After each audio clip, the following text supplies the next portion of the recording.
Well, hey guys, welcome to Bartlow's Barbecue, and today we are addressing dome clearance and capacity concerns with the new SloRoller accessory for the Kamado Joe Classic 1 and 2. The big question is, will it fit? That's what we're going to address in this video. This is a full Packard brisket, 13.5 pounds. And we are going to put it to the test, share a few tips and tricks on how we make it work. Let's do it. Well, let's set up our charcoal properly. We got the charcoal kick ash basket is a great tool. Make sure you got plenty of good airflow. Filling up the basket. We're not done yet filling up the basket, but I have post oak that we're cooking this brisket on today. And this is some leftover charcoal, and when you add new charcoal to it, it'll help activate it, and that's what we'll do. Well, now that we've got the charcoal set in there, we put our fire starters in, and we're gonna light this puppy up.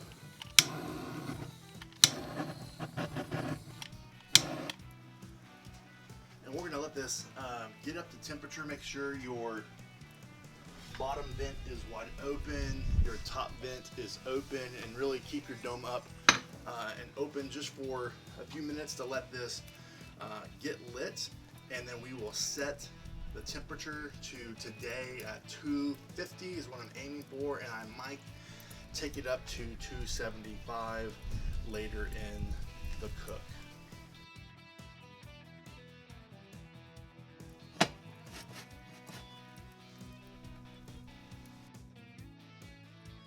We're gonna pat down this brisket with some napkins or a paper towel. We're gonna pat down the non-fat cap side first, and then we're gonna flip it over and pat dry the fat cap before we begin to trim this brisket and then adhere the rub.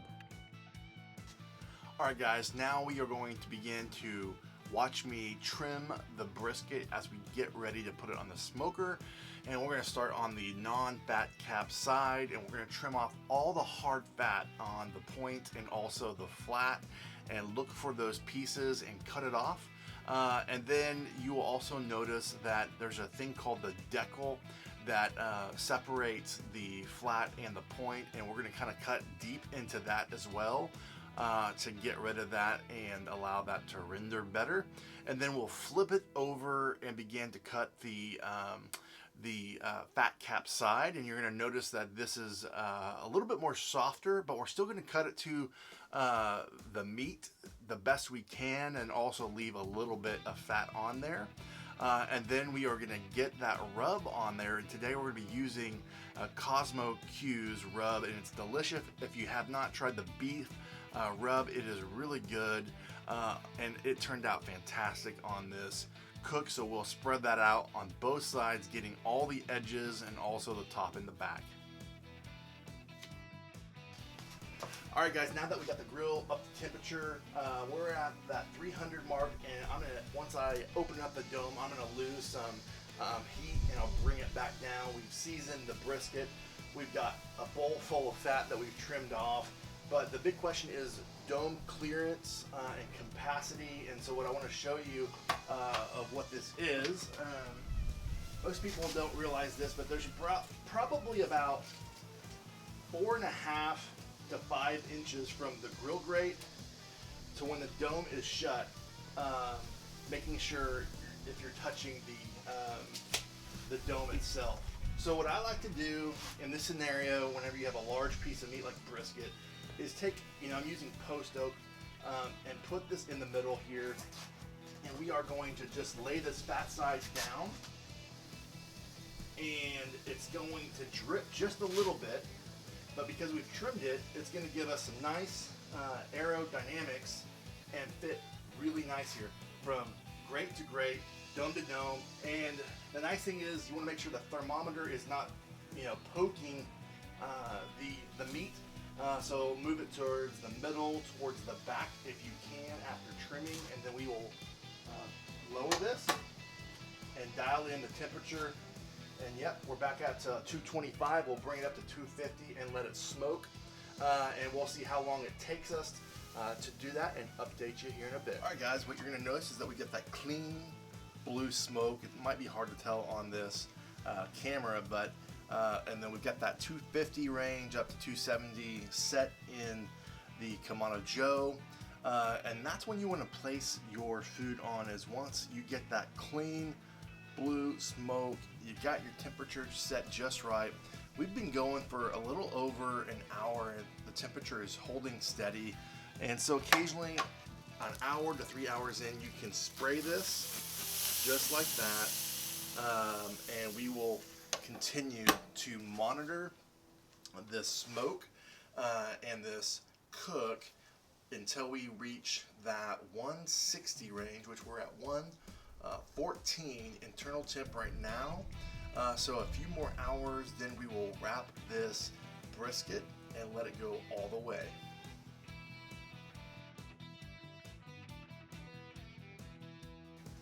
Alright guys, let's talk about the details of this cook. I chose to use butcher paper because butcher paper is a lot more breathable versus foil. Now, I've seen my other brisket video. I have done foil before, but I also like using butcher paper, and that's one of the reasons why I use it for this cook. Also, let's talk about tenderness, probe tenderness versus temperature. Typically, temperature is just a good guide versus like the holy grail. So you're looking for feel, you're looking for probing like butter with either a little stick like this or your digital thermometer. So if I was to pull this, this is already at 210, and the reason why I'm letting it go longer is because earlier around in 195 to 200, it really was not probing like butter. Now, if you look at how quickly and easy, and I've got a lot of butcher paper, so it might not demonstrate this really well, but this part of the brisket is probing like butter. And there's portions of the flat that still needs to go a little bit longer, but because the majority of this is probing like butter,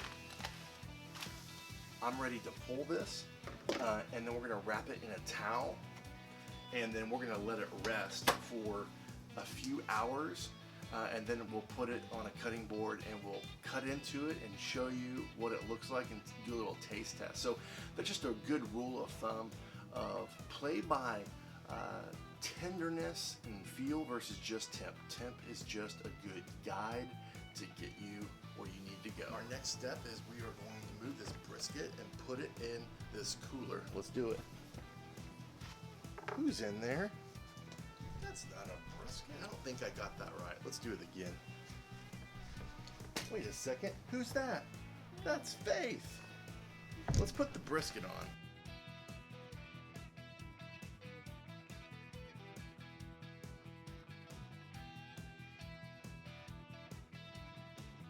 All right, friends, we have finished this brisket and we let it rest for 2 hours, and we are ready to go. What I'm gonna do, the grain is going this direction. I'm gonna cut this flat versus the point here, just right down the middle, so we can see what that looks like. Let's get a glimpse, give you a close-up.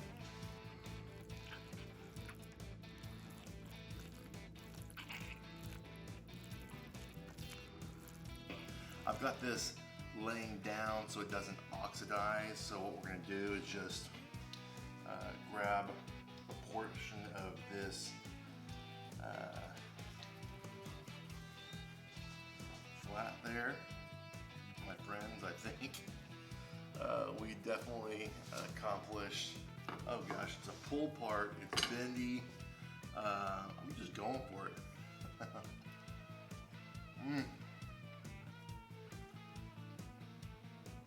That is fantastic.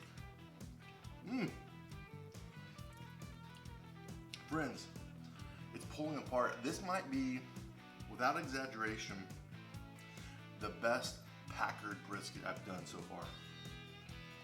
As far as keeping everything tender,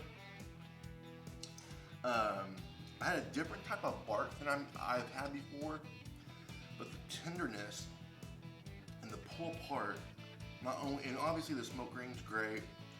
You know, you can anybody can get a smoke ring and not have tenderness and pull apartness like this. I mean, like, guys, what the heck, dude? This is just coming apart. It's amazing. Incredible. I'm gonna slice the rest of these up, show you what that looks like. And friends, I just want to remind you, if you like this video and videos like this, I hope it was helpful, especially for those of you that have the Classic 1 and 2 and you're wanting to know genuinely, is it worth getting the SloRoller? I can tell you just from my experience that I'm seeing an increased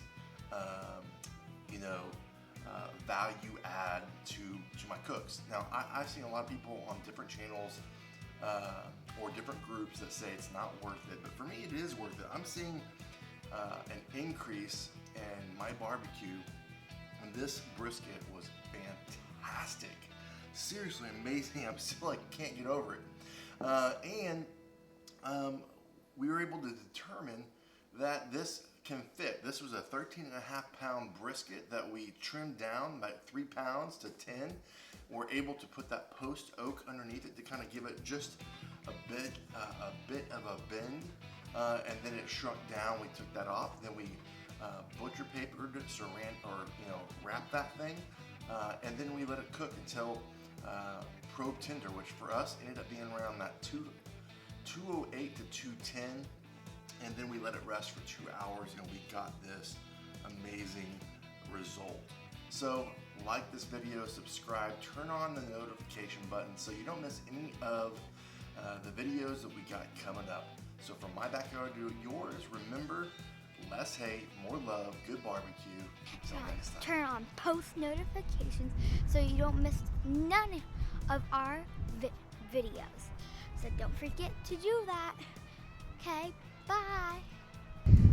Subscribe to our channel, guys. Get a big thumbs up. Bye.